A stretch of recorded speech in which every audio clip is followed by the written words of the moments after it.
రోజంతా టీవీ చూడడమే సరిపోతుందరా బాబు ఈవిడ పని. అన్నీ వండి పెడుతున్నాను కదా, ఎంతసేపు అయినా చూస్తారు. ఈ రోజు ఏం చేస్తారో నేను చూస్తాను. అత్తయ్య గారు, మా ఫ్రెండ్ వాళ్ళ ఇంటికి వెళ్తున్నాను, వంట చేసుకోండి. అలాగే, జాగ్రత్త. A few moments later.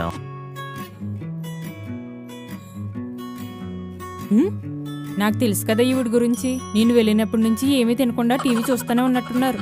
అత్తయ్య గారు, ఏంటి? నేను వెళ్ళినప్పటి నుంచి ఏమీ తినకుండా టీవీ చూస్తూనే ఉన్నారా? ఎందుకు తినలేదు? బేషుగ్గా తిన్నాను. అంటే మీకు వంట చేసుకోవడం నువ్వు లేకపోతే నేను వంట చేసుకుని తినలేననుకున్నావా? చేసుకున్నారేంటి?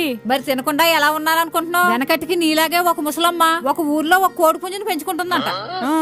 తెల్లవారుజామున 5 గంటలకే ఆ కోడి పుంజు కూస్తుంటే జనాలందరూ లేచి వాళ్ళ పనులు చేసుకుంటున్నారంట. అప్పుడు ఆ ముసలమ్మకి ఏమనిపించిందంట, నా కోడి పుంజు తెల్లవారుజామున కూయడం వల్ల వీళ్ళందరూ లేచిపోయి వాళ్ళ పనులు చేసేసుకుంటున్నారు తొందరగా. అదే